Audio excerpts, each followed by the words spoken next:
ทธาสาธุชนคนดีได้ร่วมกันสวดมนต์ทำวัดเย็นแบบพื้นเมือง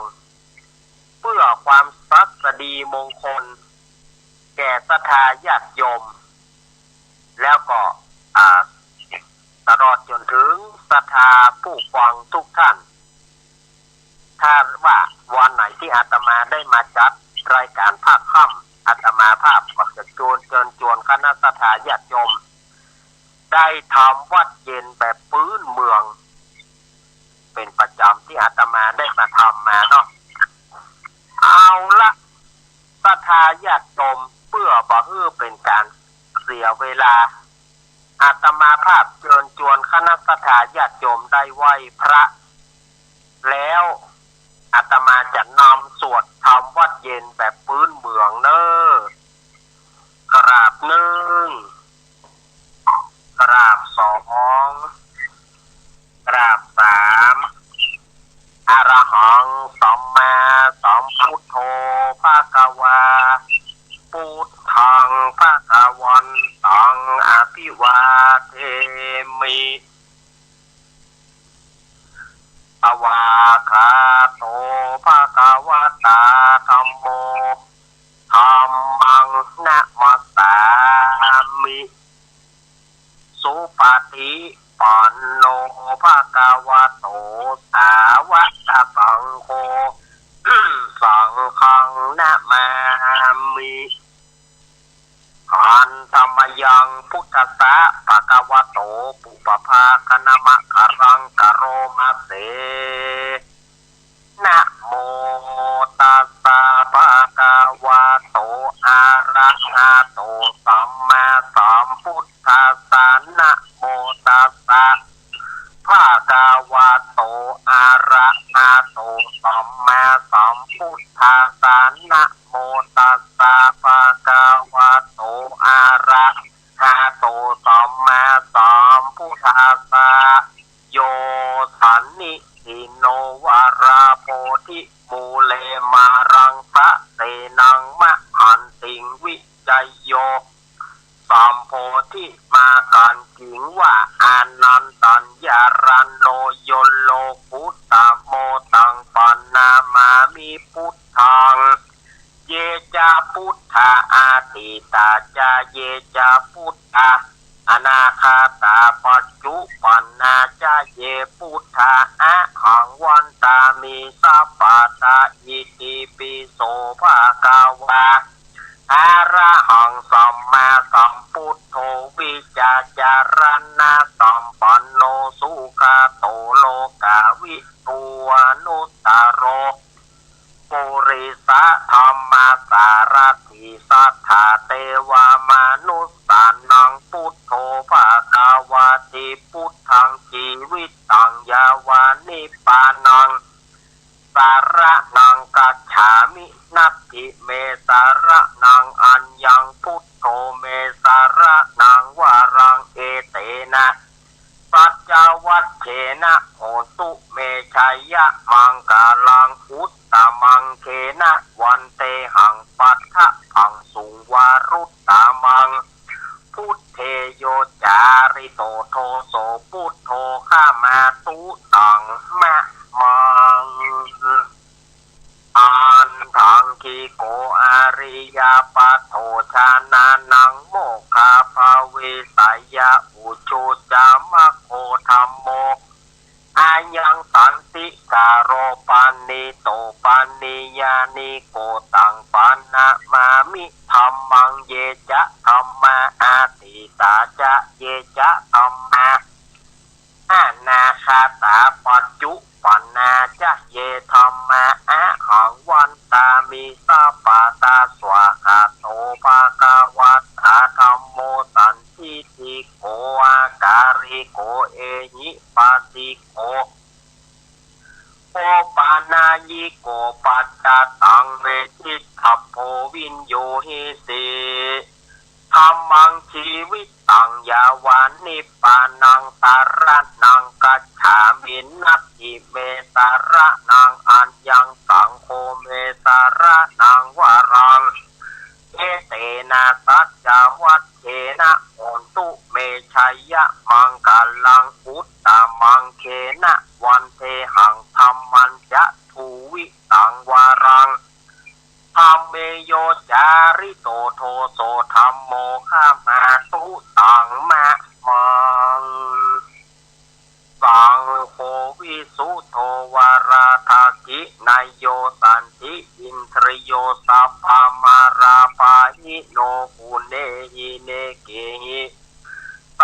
นทิปัตโตนะสาวโวตังปนามามิสังฆังเยจะสังฆาอาทิตาจาเยจะสังฆาอนาคาตาปัจจุปันนาคะเยสังฆาอหังวันตามิสาปาตาสุปาติปันโนภะคะวะโตสาวกสังโฆอุชุปาติปันโนภะคะวะโตสาวกสังโฆยายะปาติปันโนภะคะวะโตสาวกสังโฆสามิจิปาติปันโนภะคะวะโตสาวกสังโฆยะติตังจัตตาลิปุริสายุขานิอัฏฐปุริสาปุงคัลลาเอสาภะคะวะโตสาวกสังโฆอาหุนายโยปาหุนายโยทักขินายโยอัญชาริการณิโยอนุตตรังปุญญาเกตังโลกัสสาปิสังขังชีวิตตังยาวันนิปานังสารนังกัจฉามินัตถิเมสารนังอัญญังสังโฆเมสารนังวรังเอเตนะปัจจวัตเถนะโหตุเมชัยยะมังกาลังอุตตมังเถนะวันเทหังสังคัญจะทูวิตังวารังสังเกโยจาริโตโทโสสังโฆข้ามาตุตังมะมังอิเจวะมันจันรัตนาสนัยยังนามันสมาโนรัตนากายังยังปุญญาวิสันทังวิปุรังอารัตถังตาสานุภาเวนะอาตันตรายโยกราบหนึ่งกราบสองกราบสามเอาแล้วศรัทธาญาติโยมศรัทธาสาธุชนทั้งหลายอาตมาภาพก็ได้นำศรัทธาญาติโยมได้สวดมนต์ทำวัดเย็นแบบพื้นเมืองก็เป็นเพื่อเป็นความศักดิ์สิริมงคลแก่ศรัทธาญาติโยมทั้งหลายที่ได้ฟังกันในวันนี้บางท้องเปิ้นก็กำลังเนี่ยกินหรือว่าทำอาหารทำกับข้าวบางท้องเปิ้นก็กำลังกินข้าวน้ำจ้ำข้าวแรงก็ ศรัทธาญาติโยมพ่องก็กำลังตำน้ำพริกพ่องก็กำลังลาบกินพ่องก็กำลังห่อนึ่งป่าเดียวนี่ห่อนึ่งอะหยังห่อนึ่งเห็ดถอบ เนาะห่อนึ่งเห็ดถอบพี่น้องคนว่ากินอันใดกับบะลำแล้วมีกะเห็ดถอบ เนาะว่าเล่นกันบ่ได้เนอะศรัทธาญาติโยมมันเป็นหน้าเป็นยามของเปิ้นเนาะมันเป็นหน้าเป็นยามของเปิ้นอันใดเปิ้นส่งอันใดก็จำเป็นได้กินนะกะ ว่าเล่นศรัทธาญาติโยมเมื่อมาปะกันแล้วในวันนี้อาตมาภาพก็อันนี้นะอาตมาว่าไว้บ่ได้เนอะอาตมาว่าไว้บ่ได้ถ้าผอยอยากจะร่วมสมมติว่าญาติโยมอยากจะร่วมกับอาตมาก็ตามใจถ้าญาติโยมบ่ร่วมก็บ่ว่าหยังนะเนื่องด้วยทางวัดของอาตมาภาพปัจจุบันนี้ก็มีการก่อสร้างกำลังจะก่อสร้างศาลาประดิษฐานพระพุทธชินราช จะแบ่งศาลาที่เป็นที่อยู่ของพระพุทธชินราชศาลาอาสมของพระพุทธชินราชที่ประดิษฐานบัดเดียวนี้ก็ยังแบบได้มุงหลังคาเตื้อบัดเดียวนี้ตั้งท่านเจ้าอาวาสแล้วก็ตลอดจนถึงคณะกรรมการก็ได้ปรึกษาหารือกันว่าจะมีการจะมีการลงฐานเสาศาลาพระพุทธชินราชอันนี้ก็เปิ้นก็ได้ตกลงกันแล้วก็ศรัทธาญาติโยมก็ฮับเสาคนต้น2 ปันต้น2 ปันก็ได้ไปละแต่ว่าก็ยังอาตมาก็ฮับกับเปิ้นต้นหนึ่งอาตมาฮับกับเปิ้นต้นหนึ่ง2,000 บาทแต่ว่าอาตมาภาพก็มาคิดใจว่าอยากจะแบ่งบุญให้ศรัทธาญาติโยมอาตมาว่าใครแบ่งบุญให้ศรัทธาญาติโยมได้มีส่วนร่วมกันอันนี้อาตมาบ่ได้เลี่ยรายเนอะอาตมาว่าแบ่งบุญเพื่อว่าศรัทธาญาติโยมอยากจะมีส่วนร่วมอยากจะทำบุญร่วมกันกับอาตมาภาพจะห้อมต่อใดก็ได้10 บาท20 บาทตามวักมาหาได้ของญาติโยมอันนี้อาตมาจะบ่ฮับหน้าใหม่เนอะถ้าจะได้ญาติโยมกึดใจได้ตายใจออกบอกใจถูกปลุกใจฝังอยากจะร่วมทำบุญกับอาตมาภาพก็แจ้งความประสงค์มาได้ที่0892140135และก็0837611775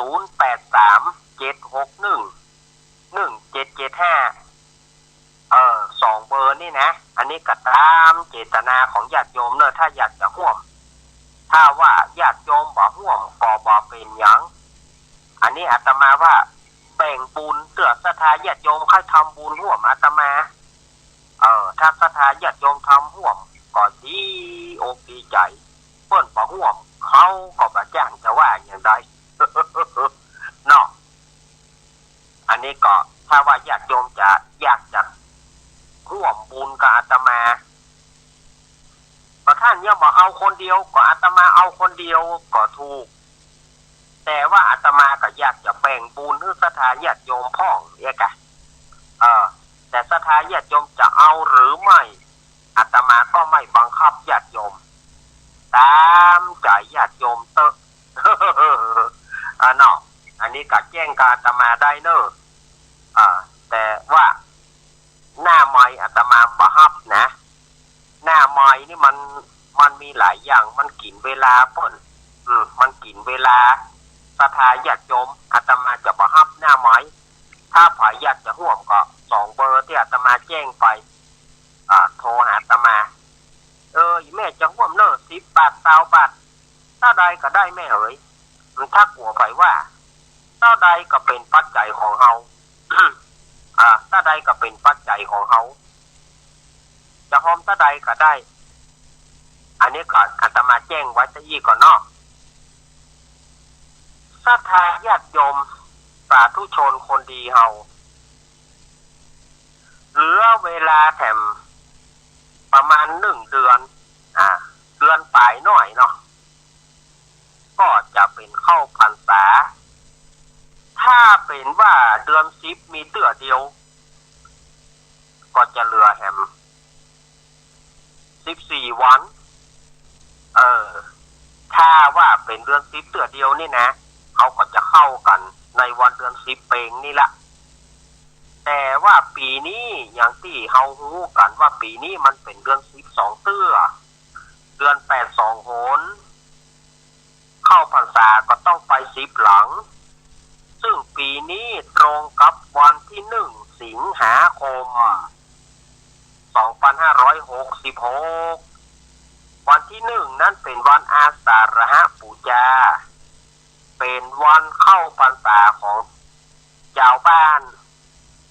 กอุบาสิกา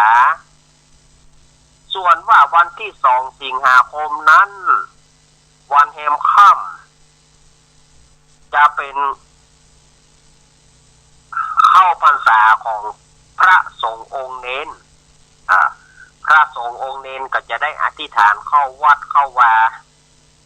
ป่าไปนอนค้างอ้างแรมที่ไหนถ้าประจำเป็นนะถ้าเวลาอย่างญาติโยมก็เคยมาถามอาตมาว่าท่านอาจารย์สมมติว่าเฮามีกิจธุระจำเป็นเฮาไปนอนเนี่ยได้กี่คืนเปิ้นฮื้อสันตะหะไปภายใน7 วัน 7 คืนถ้ามีเหตุจำเป็นมีเหตุจะต้องไปสุมาเนอะอันนี้สุมาญาติโยมสุมาต่อครูบาอาจารย์สุมาต่อญาติโยมโดยสมมุติว่ากรณีพ่อแม่ตู้เจ้าตายกรณีที่พ่อแม่ตู้เจ้าตายพ่อแม่พระเนนตาย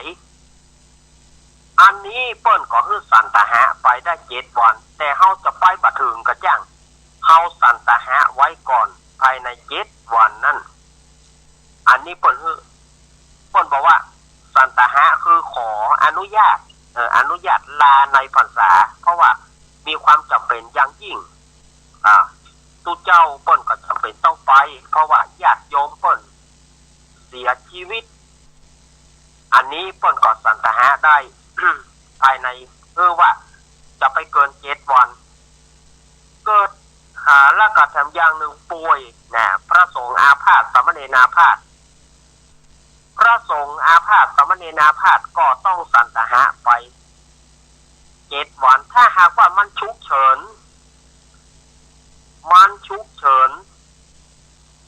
นำตัวพระนำตัวเนนไปโรงพยาบาลแล้วเขาจะแย่งได้ต้องเอาผ้าเหลือง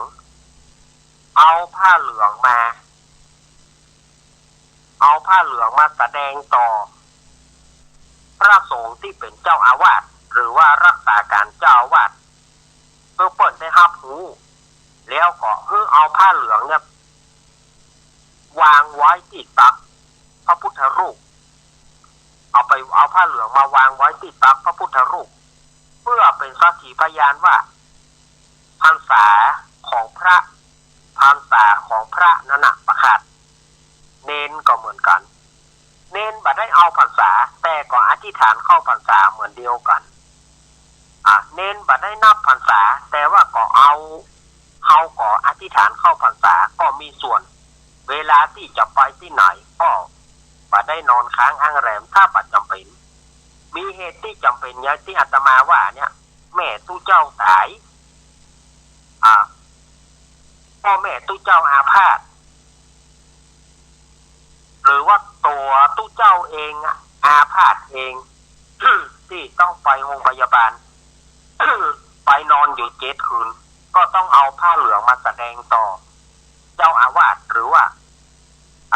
พระเนนที่เปิ้นอยู่ในวัดเอามาวางที่พระเจ้าเพื่อเป็นสักขีพยานว่าพรรษาประกาศอันนี้ก็คือในการที่เป็นเข้าพรรษาจริงๆนี่นะอันนี้เราก็เอามาอู้กับศรัทธาญาติโยมว่ามันเป็นอย่างนี้เนอะในการที่จะเข้าพรรษาเนี่ยพระเนนเพิ่นก็จะมีกฎระเบียบมีญาติโยมถามว่าแล้วเข้าพรรษาเนี่ยเพิ่นมีเนี่ยหยังมันเป็นจะได้เข้าพรรษาสมัยเมื่อพระพุทธเจ้าเปิ้นยังทรงพระชนชีพก็คือพระพุทธเจ้าบ่ตายเตื้อเนี่ยเปิ้นก็มีเหตุการณ์ว่าในสมัยนั้นพระสงฆ์สาวกของพระพุทธเจ้าเนี่ยเป็นหน้าฟ้าหน้าฝนเมื่อเป็นหน้าฟ้าหน้าฝนพระเนรตู้เจ้าก็จะไปเข้าวัดประตานเลยเพราะว่า ธุดงค์เปิ้นเดินธุดงค์เพื่ออย่างเปิ้นไปเผยแพร่ธรรมะสมัยแต่ก่อนมันบ่ได้มีวิทยุมันบ่ได้มีวิทยุบ่ได้มีโทรทัศน์บ่ได้มีโซเชียลอย่างอ่ะบ่ได้มี YouTube อย่างอ่ะตู้เจ้าต้องเดินไปเผยแพร่ธรรมไปเทศธรรมสู่สถาสมัยบัดเดี๋ยวนี้ง่ายสดาญาติโยมบัดเดี๋ยวนี้สมัยบัดเดี๋ยวนี้ง่ายที่สุดก็คือว่าเราได้ฟังธรรมทางวิทยุ ทางออนไลน์ต่างๆอย่างบัดเดี๋ยวนี้อาตมาก็อยู่ที่วัดเนี่ยแต่อาตมาใช้ทางโทรศัพท์เอาแต่มันก็นักที่ช่างคุมเสียงจะต้องอยู่ที่หั่น วันนี้ต้องตุกเจเนอะชั่วโมงเกินแต่ว่ายังดีว่ามันมีช่วงพัก1 ทุ่มถึงทุ่มเกิน1 ทุ่มถึงทุ่มเกินนั่นน่ะจะมีช่วงพักอันนี้ก็พูดกันว่าในเข้าพรรษาในสมัยนั้นตู้เจ้าก็ไปหย่ำเข้าหย่ำแก้เปิ้นเนาะไปหย่ำเข้าหย่ำแก้หย่ำปูหย่ำกบหย่ำเขียดฝนก็ตกแล้วก็ทำเพื่อผ้าเนี่ยเปียกบลอกสองแสกชาวบ้านก็ติเตียนนินทาว่าพระสงฆ์อันเป็นลูกศิษย์ของสมณโคดมเนี่ยอย่างบาอยู่เป็นที่เป็นทางเมื่อเป็นหน้าฝนแล้วยังบาอยู่จำอยู่ที่วัดที่ว่าไปเผยแพร่ธรรมอย่างบะมีผ้าเปียกบะหลอกซอกแซกแล้วก็แถมอย่างหนึ่งก็ไปหย่ำใส่ซัดใส่จริงหย่ำแมงจักแตนกะอีบี้กะอย่างกะกบเขียดเผลอไปหย่ำใส่อึ่งมันพองเนี่ยเนาะหย่ำใส่อึ่งแตกต้ม ก็ทำเพื่อชาวบ้านว่าทุกเจ้าไปอยู่ไปที่เป็นทางกอติเตียนนินตาองค์สมเด็จพระสัมมาสัมพุทธเจ้าเปิ้นก็เลยได้บัญญัติตั้งแต่นั้นมาว่าตั้งแต่เดือน10เหนือหรือว่าเดือน8ใต้แหม1ค่ำพระสงฆ์ทุกเจ้าทั้งหลายจำพรรษาอยู่ณวัดไผ่วัดมันสมัยตะก่อนนี่เปิ้นยังนี่นะถ้าตอนห้างต่งก็ต้องอยู่ห้างต่งนั่นนะ3 เดือนถ้าตอนเงือบไม้ก็อยู่เงือบไม้จำนวน3 เดือนจนกว่าจะออกพรรษากุฏิเฮือนพักอย่างกระจ้างต้องไปจำอยู่ในนั้นแล้วก็ถ้าว่าจะไปก็ด้วยกิจอันจำเป็นอย่างที่อาตมาว่าเนี่ยพ่อแม่ของทุกเจ้าเสียแล้วก็ญาติโยมของเปิ้นเสียแล้วก็พระสงฆ์องค์เนนอาพาธนี่จะต้องสันตหะไปสันตหะได้7 วันถ้า7 วันเฮาบ่แล้วรออาจารย์พอ7 วันเฮาบ่แล้วเฮาก็มาสันตหะแล้วก็ไปใหม่ได้ถ้าเฮาไปได้ถ้าไปบ่ได้ก็อย่างที่อาตมาว่านะเอาผ้าไปแสดงต่อเจ้าว่าเอาผ้าไปแสดงไว้ที่หน้าพระพุทธรูปหน้าสารูปพระเจ้านั้นก็ถือว่าพรรษาประขาด ถือว่าพรรษาประขาดอันนี้ก็อาตมาก็นำเอาเก็ดเล็กเก็ดน้อยนะโอ้ท่านอาจารย์อย่าว่าย่ำมาถึงเข้าพรรษาเพื่อเขาต้องเล่าไว้ก่อนเขาเผื่อไว้เพื่อ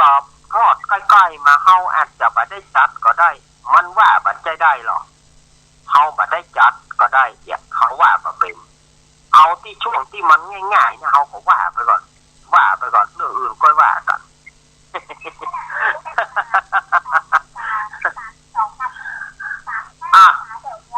ป่าเดือนนี้เนาะ6 โมงแรงกับ32 นาทีอาตมาภาพจะเล่านิทานเนอะ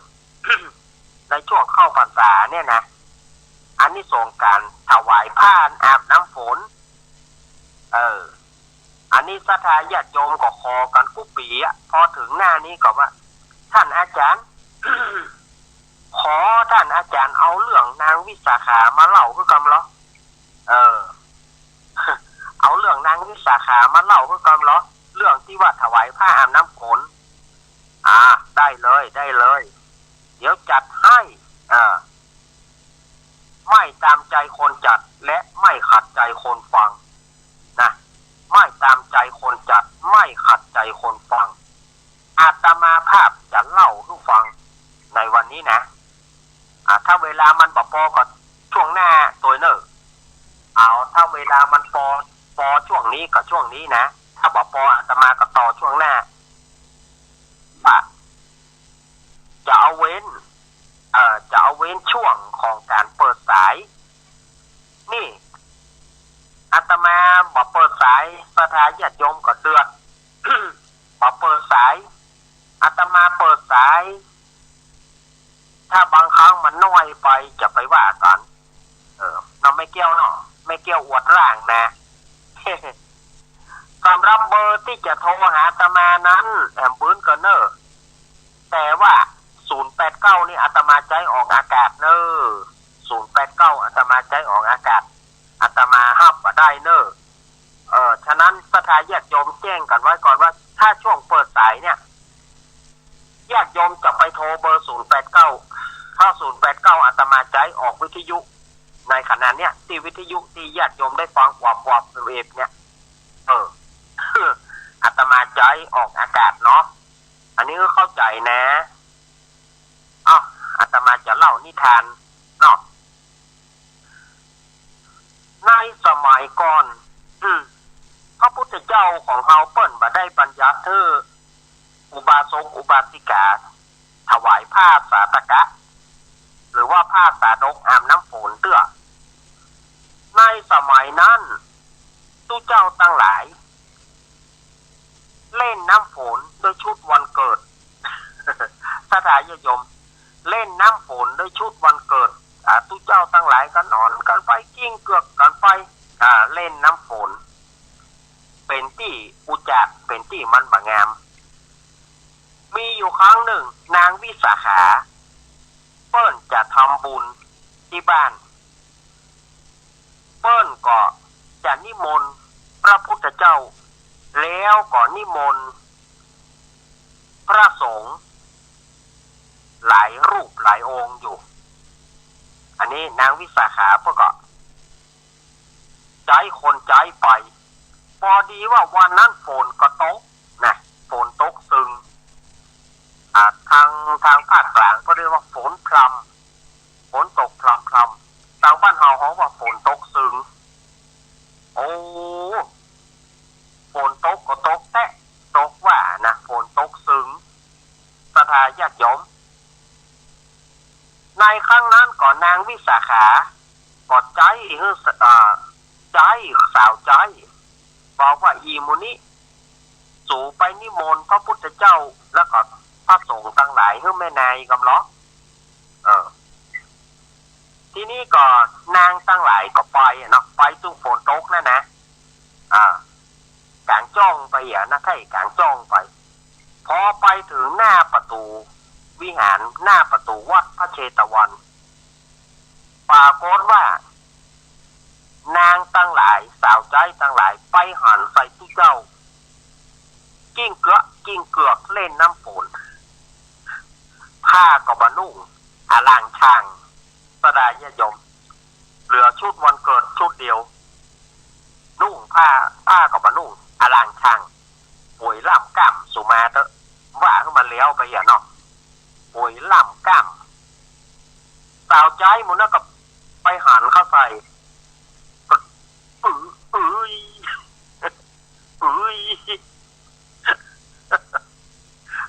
แล้วก็ปิกมาศรัทธาญาติโยม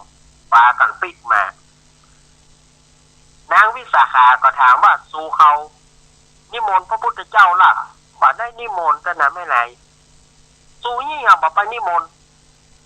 เจ้าเขาบ่จ้างบอกนะไม่ไหนอีมุนี่อย่างใดเนี่ยไปใหม่ใจไปใหม่ ไปเปียวหน้าวัดนะหน้าวัดพระเจตวันก็ตู้เจ้ามูนั่นก็อย่าว่าไปเล่นน้ำฝนอย่างอันล้ำเหลือก็ปะย่างบะจังเล่นอยู่อาบอยู่กิ้งเกือกนั่นนะป่วยล่ามกล้ามเนี่ยเดี๋ยวจะมาว่าตะเกียอลางช่างนางเหล่านั้นนางสาวใจแล้วนะไปหันก็ป้ากันปีกมาเหรอสูนิมนต์ละกาป่าได้นิมนต์แต่นะไม่ไหนโอ้ยก็อีมูนี่อย่างใดเนี่ยใจกู้ไปหาหนองห่อใจไปกับบ่ไปอย่างนั้นบ่เรียบร้อยนะให้เลยโดนไปแซ่เนอะไปไม่ไปแถมครั้งที่ 3ไปถึงหน้าวัดอ่ะก็ตู้เจ้ามูนี่ก็ยังป่าเลิกเล่นน้ำเถอะป่าเลิกเล่นน้ำฝนเถอะก็ฟ้าแมบเพียกำก็โล่นเนี่ยกำฟ้าป่าแมบก็มาปากันมาเล่นนั่นน่ะอลังช่างอเลงเคงนั่นน่ะที่นี่ก็สาวใจทั้งหลายไปหันเนี่ยก็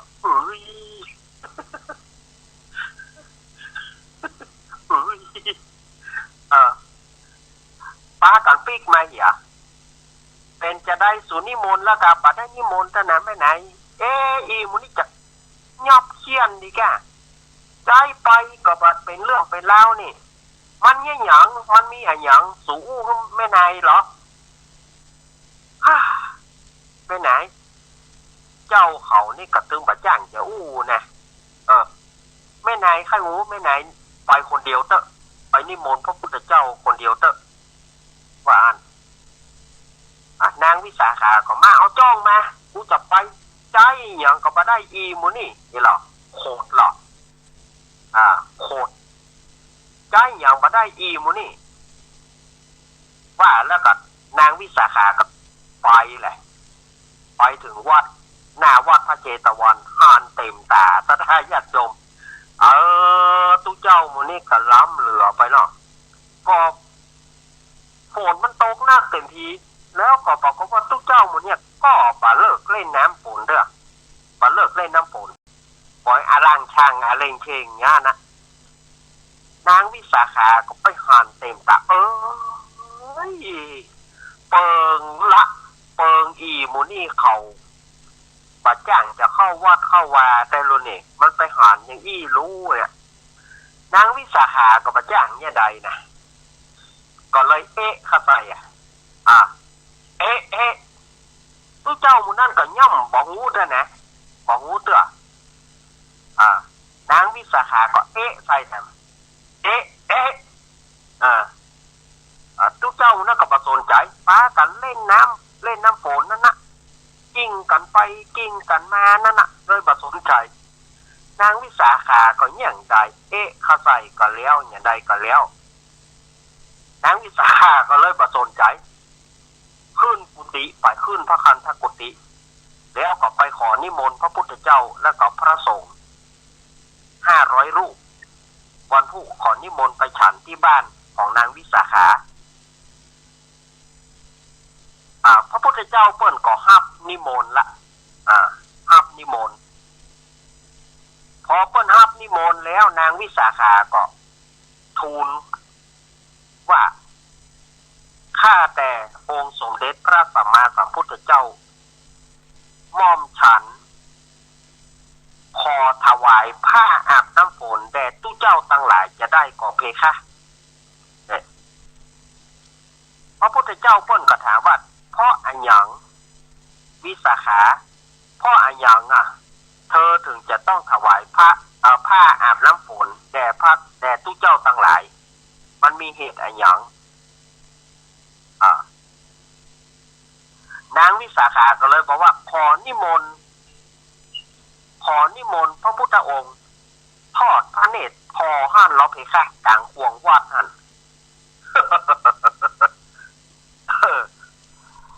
พระพุทธเจ้า เปิ้นก็หันนะทอดพระเนตรพอมื่นตาเปิ้นมื่นตาพอนั่นน่ะคือเป็นพอละปอดเขาไปหันเต็มหูเต็มตาเลยเนาะตู้เจ้ามันนี่กลับไปว่าก็สักกี่ชั่วโมงแล้วก็ยังบ่เลิกเล่นน้ำบ่เลิกเล่นน้ำฝนเถอะก็เล่นน้ำฝนก็อันน่ะ มีอะตัวเปียบะลอกซอกแตกปุ๋ยลามกามเริ่มเก่งกิ้งเกือกไปตามนั่นนะไปตามทางครัววัดนั่นนะพระพุทธเจ้าเปิ้นก็เลยบอกว่าดูก่อนวิสาขา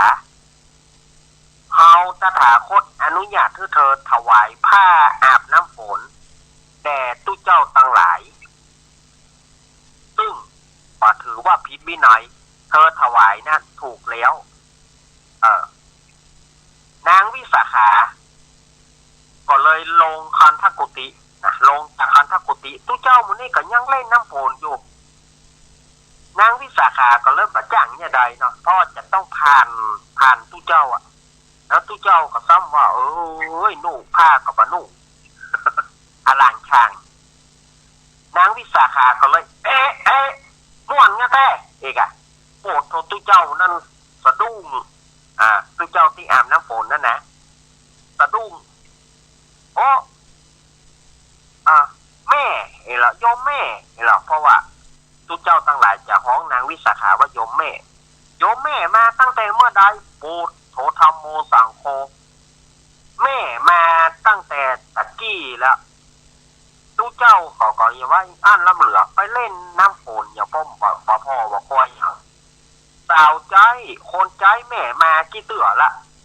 ตู้เขาก็ยังเล่นน้ำฝนจนถึงกระทั่งแม่มาก็ยังเล่นน้ำฝนแม่นิมนต์พระพุทธเจ้าแล้วก็ยังว่าเล่นน้ำฝนกันอยู่วันพุธเนี่ยแม่จะนิมนต์จะนิมนต์ตึงมดนั่นนะไปฉันบ้านแม่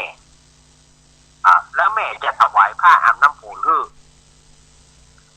ทุกเจ้าบางตนหล่นเข้าห้อง หล่นเข้าห้องปิดประตูเขาล่มบ่มบ้ามถึงวันที่จะไปถึงวันที่ไปฉันบ้านนางวิสาขาน่ะ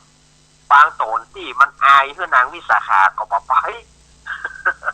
บางตนอายหรอไปบางตนก็ไปแต่นางวิสาขาก็ฟาดผ้าสาดกอย่างดีเอาถวายผู้เจ้าที่บ่มาฉันบ้านนางเขาอายเนาะได้หันอายแล้วอายเหลือ อันนี้นะคือที่เปิ้นได้ถวายผ้าอาบน้ำฝน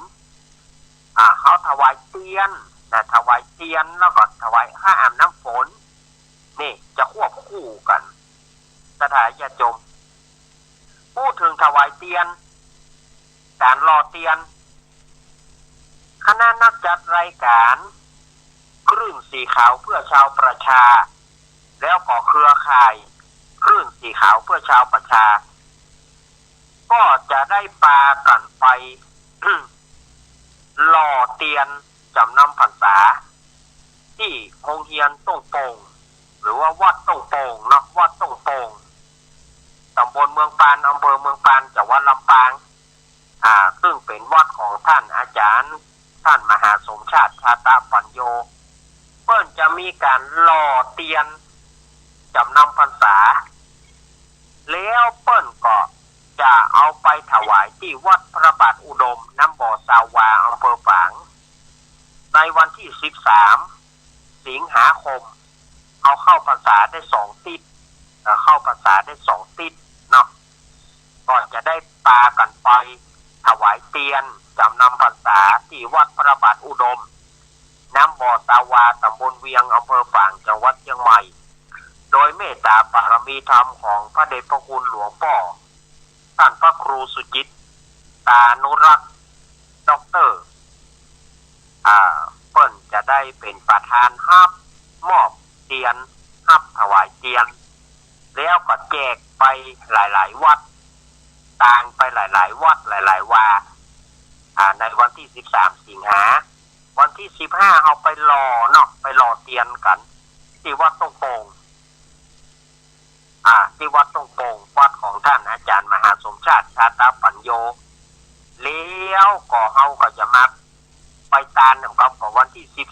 13สิงหาคมหลังวันแม่1วันหลังวันแม่1วันอันนี้เฮาก็อาตมานี่ส่วนมากมันจังลืมสถานญาติโยมมาได้ประกาศคือเปิ้น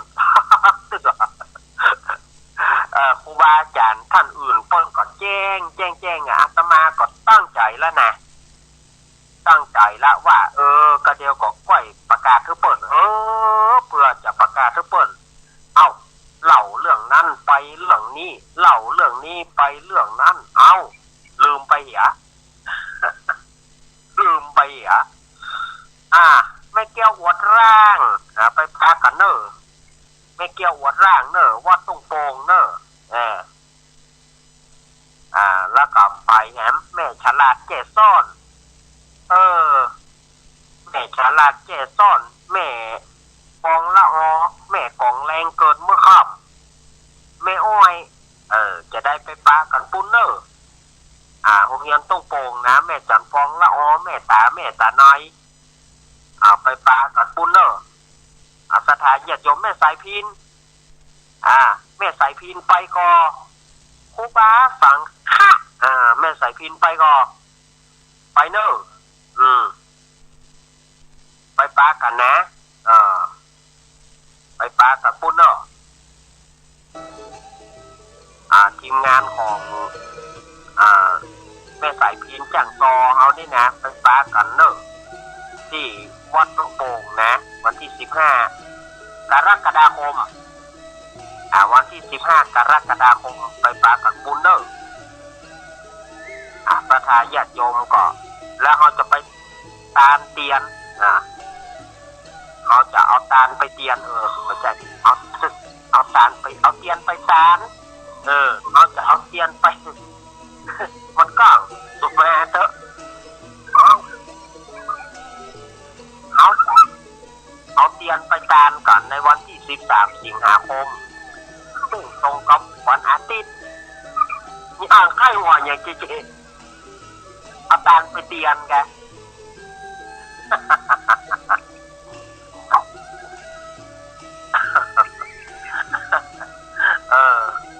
ว่าเล่นเราจะย่างเรียกน้ำหน่อยคือได้ไข้หัวกันเดี๋ยวบอกมาได้บ้านมีปลาไข้หัวเนาะ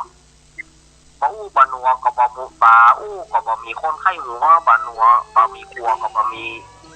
ครัวก็บ่ม่วนอย่างก็คนแต่ก่อนเพราะว่าบ่มีขวนก็บ่มีที่ไว้ครัวบ่มีครัวบ่มีคนตายอีกอย่างก็สถานญาติโยมว่าอันนี้เราก็จะได้ไปถวายเทียนกันวัดน้ำบ่อสาวาเนอะเพื่อนั่นประกอบนั่งออกกันเนาะตุปีโจเก็บไว้ให้ผมตัวเนอะ ท่านอาจารย์ตุปีเลินเนอะตุปีเจริญโชติธรรมโมเอาเก็บไว้ให้กันตัวเนอะประกอบนะมาได้กินสักหน่วยไปเมื่อใดไปเมื่อแล้วนี่ก็ประกอบวายไปไปเมื่อแล้วก็ประกอบวายไปไปเมื่อได้ก็ประกอบวายมันวายไปหมดฉะนั้นก็งวดหน้านี่หวังว่าคงจะได้เนี่ยได้เอาย่างเก่งขอได้เอามาใส่น้ำพริกสักหน่วยก็พอดีแล้วนะเนาะประกอบเมืองเอานี่นะประกอบ5 ตาเอาเนอะหลวงพ่อเนอะประกอบ5 ตาเอาเนอะทุกปีเลย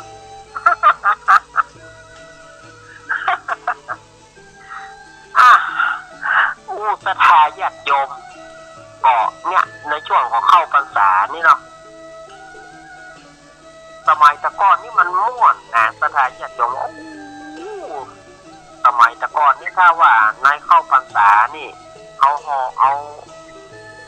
าไปแห่เตียนนะสมัยก่อนเพิ่งว่าแห่ต้นเตียน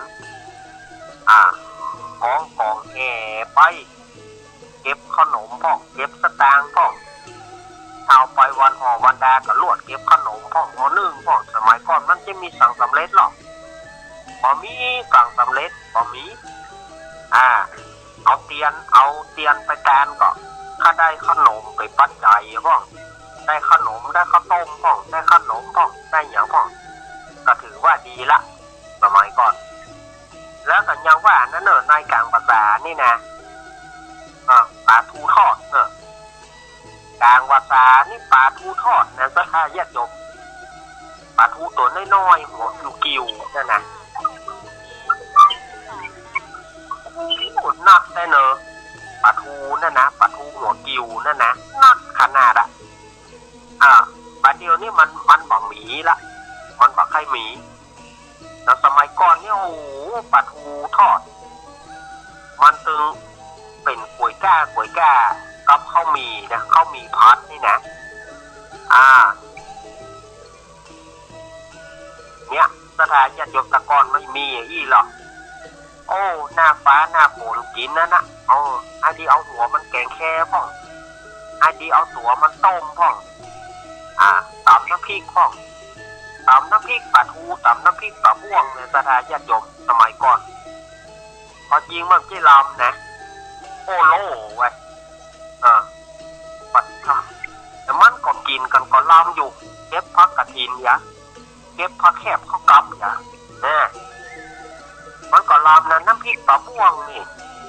ญาติโยมหรือญาติโยมจะกินก่อนถ้ามันมีด้วยกันมีน้ำพริกปลาบ้วงปลาเค็มนี่นะปัดค่ะได้หน้ากรอตำน้ำพริกพอมีปลาทูก็เอาปลาบ้วงปลาเค็มนั่นนะตำน้ำพริกมันถึงอย่างว่านั่นตำเส้นสี่ปลาลำเส้นสี่แต่ว่าก็กินกระยุกนะอันนี้อาตมาภาพช่วงแรกเนาะช่วงแรกของอาตมาภาพบอกหมดลงตีนะสถานญาติโยมจะไปฟังล่ากันเสนอจะไปฟังไปไหนกันเสนอตามเดียวถ้าฟังการสวดธรรมจักรกับปวัตนสูตรแล้วก็สวดมหาเมตตาใหญ่หรือว่าพรหมวิหารภาวนาจากนั้นก้อยมาปะอาตมาภาพในเกิงหลังเกิงหลังเดี๋ยวถ้าฟังกันเนี่ยนะฟังนี้เจ้าเนอะกะที่อาตมาอาจจะมีอย่างมาเล่าคือสถานญาติโยมวันนี้ก็คงจะได้เก็ตเล็กเก็ตน้อยมาให้มาดีเนี่ยเพราะว่าก็ได้จากขวานตาคือสถานญาติโยมได้โทรมาถ้าบอกขวานตาสถานญาติโยมโทรมาสถานญาติโยมก็เดือดเฮ้ยพอบอกโทรคนน้อยก็ยังดีรู้คนน้อยแต่นะคนน้อยแต่เนอะอ้าวช่วงแรกอาตมาหมดลงก่อนก็เดี๋ยวฟังสวดธรรมจักรกับปวัตนสูตรแล้วก็สวดมหาเมตตาหน่อยก่อนนอกฟังนี้กันซะเนอะก็เดี๋ยวค่อยปะกันนะอาตมาไปเรียนสปอร์ตรายการคำเดียวเนอะเจริญพร